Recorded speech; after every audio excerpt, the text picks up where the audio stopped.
Hi, this is Lenny Cameron. I am here with Elissa Grosell Dickey, and we are going to talk about The Speed of Light, which is a book I've wanted to have her on to talk about because it's near and dear to my heart, some of the themes of this book.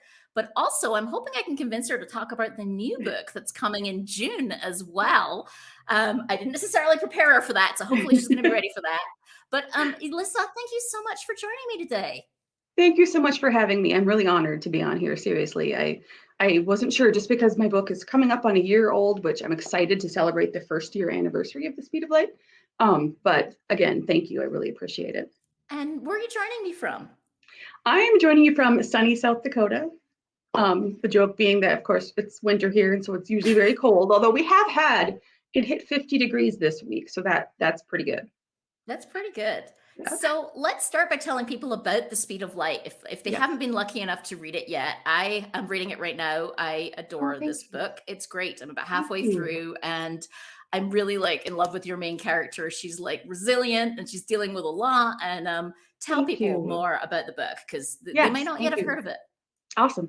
The Speed of Light is women's fiction. It told in intersecting timelines, and it covers a young woman's life as she deals with a multiple sclerosis diagnosis, along with new love and a terrifying workplace incident.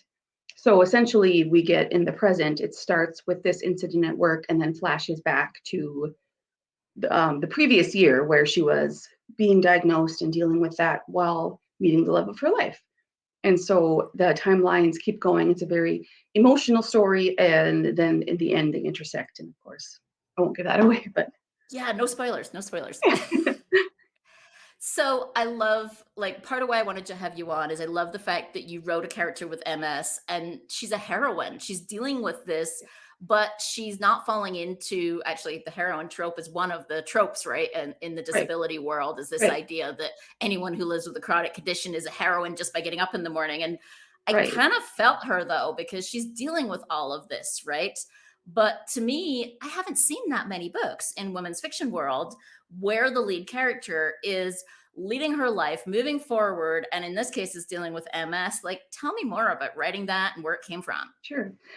It's actually it took me a while to kind of have the courage because yes, that's one thing that you don't see a lot of main characters. You see maybe a side character, and their journey is there just for the main character to get some perspective for their own life, and that's no, that's not what I wanted to do at all. Because yeah, I live with MS, and I had written two other manuscripts, and finally I kind of decided I was going to write this one for me, and it ended up being kind of therapeutic. It's hard to put such a personal story out there, and yet it was therapeutic for me to write it. And I wrote basically the story I needed when I was first diagnosed. But it has turned into more just because of how it has resonated with people, and I've been so appreciative. I mean, getting the first, I can still remember clearly the first time I got a message from someone who had read it and said that it resonated with them and they felt seen, and that's exactly like more than I could have hoped for ever when I wrote the book.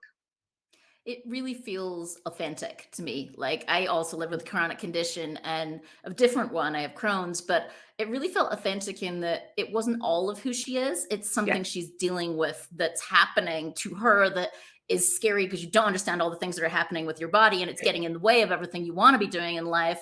But it's not all of who she is, right? She's right. not a cardboard cutout of a character. And I think you could write it that way because you have that personal experience. Right. And also her experiences are so individual and she's kind of learning that as well. And that was something I was afraid of, honestly, when I wrote it, because it is such an individual illness. And so I kind of had to tell myself, all I can do is write my own story as authentically as I can. And, and hope that it maybe opens the door for other stories to be told, because stories about people with Crohn's or other illnesses and disabilities, that would be amazing. Yeah, I'd like to see more of it in women's fiction and not like you say, the side character, right? Right. Like Right. exactly yeah. Right. So tell me more about the inspiration. So obviously it's coming from personal experience, but you decided to blend some other interesting themes Yes. in here, right? It's very dramatic at the beginning of the novel. I don't know, does the blurb tell people what happens at the very beginning of the novel? At It the kind of incident? does. It says work. That might be a little bit of a spoiler, but a workplace act of violence, we'll say. And so that is, I mean, I have added content warnings to my website, and I wish I would have done it sooner, but you know better, you do better. And I've got that on my website now. So I hope that anyone will read those if they need that. But interestingly enough, I started out with two separate stories, and you can probably see which, having now that you're reading the book, what I'm talking about. Um, but I quickly discovered that these were two different timelines of the same story.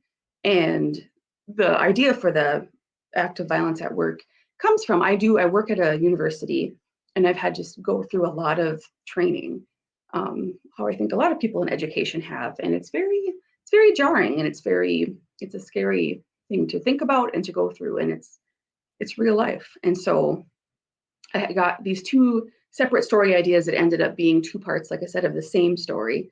And it really fit together in the end, I guess is the best way to say it. Yeah, so this question might be related because I was going to ask you, like, did it change a lot during editing? So, I mean, obviously, if it started as two stories, that's Yeah. a pretty big change. Yes, But that's a huge one. And credit to my agent for, and I'll have to send you the link to the blog post because I referenced it once where it's the thing plus the thing. And that's a lot of, like, I try to do that now with any story idea I have where, you know, you have someone with MS dealing with that. And it's a great story in itself and should be told, obviously. But, and then you also have, they're thrown into this scary act of violence at work. Like you have the thing plus the thing, and oftentimes that'll push an idea kind of to the next level, so to speak. And that's I great. will send you that link because it was Yeah, very I'll put helpful that advice. I'll put that link in the show notes. So if folks go to the Yeah, website at yeah, bestofwomensfiction.com, they'll be able to see that as well as the yeah. link to this book and your next book as well. Sure. So is there anything readers might be surprised to know is different in the final version than earlier versions? Yes, I was thinking about that, and part of the revising process, I changed the beginning, and it's not huge. I mean, it would have I changed the order of the parts basically. It just would have started differently. It would have started with her at work, which it got there eventually. I hope there would have been nothing wrong with that beginning. But in the revising process, I realized I just really liked the MRI scene. I mean, not like I don't like MRIs. And so it's not like it was a totally fun scene. And yet it was fun to put it in some of the thoughts you go through. And I felt like it was a unique, authentic experience because it's something or thoughts that I've had. It was laying in there for an hour and a half or whatever. And so I thought, what if I started with that? Because it's different, it's unique, but it also gives you immediate insight into her character and what she's going through.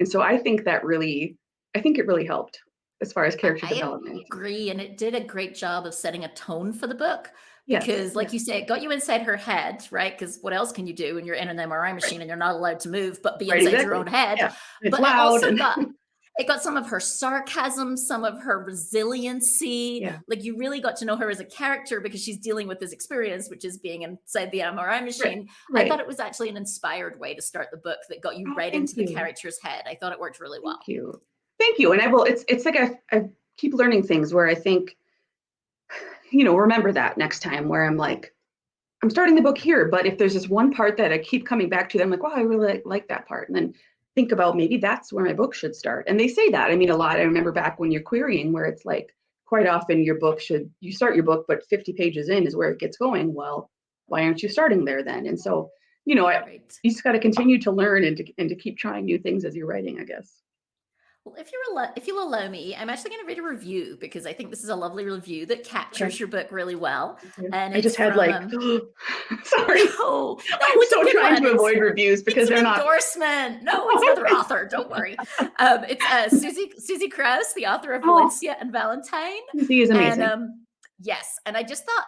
I actually did read all the reviews to your point on like, oh, I actually went to Amazon and read the reviews because I love to see what readers pick up on a book. And Yes. what I saw, for what it's worth, is the word gripping is like the single most like frequent word in your reviews. Gripping, beautiful, Oh, authentic, accurate. Those are the words that came up again and thank again. you. So, Can you like um, send those to me? Like that would be wonderful. I need your so daily affirmations or something. So I just thought this review was lovely because it captured those words. And I thought, like, if a reader was describing it like a writer does, this is what they Yeah, would have said. So I thought yeah. this might be a good one. It Oh, says, Gripping, compelling, and real, The Speed of Light is an incredible debut that lets you inside the mind of a woman whose life has been turned upside down, first by a life changing medical diagnosis, then by an important new relationship, and then by an unimaginable tragedy at her workplace. Dickey weaves together a story that is impossible to put down, and even as it reminds you that your own life, could be irrevocably altered at any moment, it is filled with encouragement, wisdom, and warmth. A book that calls its reader to empathy and bravery. Wow. What Yeah, an endorsement I that know. It is. make me cry. Yeah, that's Emily is so wonderful, and she's blurbing my next book as well. So I'm very lucky too. Yeah, and she just captured it. I mean, that's yeah. So, on that topic, tell me a little bit about the new one, which is coming Yeah. in June, I believe, which is really Yes, close. What's it called and what's it about? yes, June 7th. It's called Iris in the Dark, and I'm so excited because, like you said, June is coming up quickly, and I can't believe it. It is not a sequel. A lot of people have asked that, but it is set in South Dakota, just like The Speed of Light. And much like The Speed of Light, it is women's fiction with elements of romance and suspense, but it's a different storyline. And it leans a little bit more towards suspense. And it follows the story of an overprotective single mother named Iris who agrees to house sit at a hunting lodge out on the South Dakota prairie. And she thinks she can handle everything there, even the grumpy but handsome neighbor who she clashes with at first, but ends up being quite a help. But then her son has found this box of old toys. And in the night, she hears a voice calling from this. And she thinks, based on what the voice is saying, that it's someone from her past. And so this is again a dual timeline, and readers are kind of slowly introduced to her past and the life she had lived. And um, Wow. the timelines, they don't quite converge in the same way by any means as the speed of light, but this one's, like I said, a little bit more suspenseful, and I don't want to give anything away, but Love it. I'm really excited about it, and I love Iris, and I love her journey, and I hope that readers do too. Oh, that's fabulous. And how could it Yeah. not be suspenseful at a hunting lodge? Like you got Right, me right there. You've already got the creepy vibes going, just starting right, with a hunting exactly, lodge. exactly. So I have a question for you, for some of our writer listeners, which is, do you have Yes. any advice for people? Your debut has done so well. It Oh, has so thank many you. great reviews. Readers love it.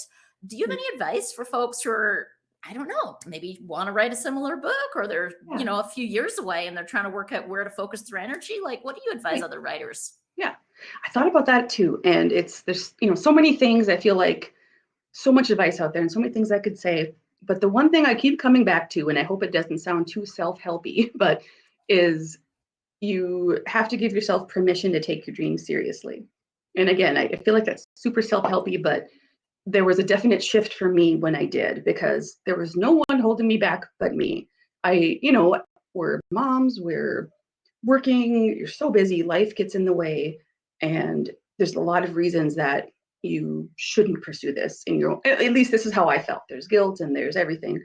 But I finally thought, no, I'm going to go for this. And it's scary to put yourself out there and tell people, or and let them know that yes, I'm a mom, but I'm also an author, or yes, I'm working here, but I'm also trying to get published, in my off hours time. And so, but for me, like I said, there was a shift once I believed in myself enough to put it out there. Then it became a reality, it became something that can really happen. And I feel like I think that would help people. And how did you get there? Like how did you reach that point where you were willing to make that investment in yourself and put it front and center? That's a good question. And it was definitely slowly. I feel like it was small little things that, looking back, I can remember when I was even embarrassed to pitch a tweet on Twitter. And I'm like, that's ultimately how I got into pitch wars, and then eventually ultimately got my agent because of PibMed. So thank God I got over that fear, things like that. But it was one step at a time. It wasn't like, boom, I quit my job and totally, like did all this stuff. It was like, Right. one step at a time. That's And a great I've way to say definitely it. So been, take that little thank you, first step. thanks. Yeah, So that's our exactly, advice for everyone exactly. is take that little first step, the thing you're Yes, scared of, and the little one.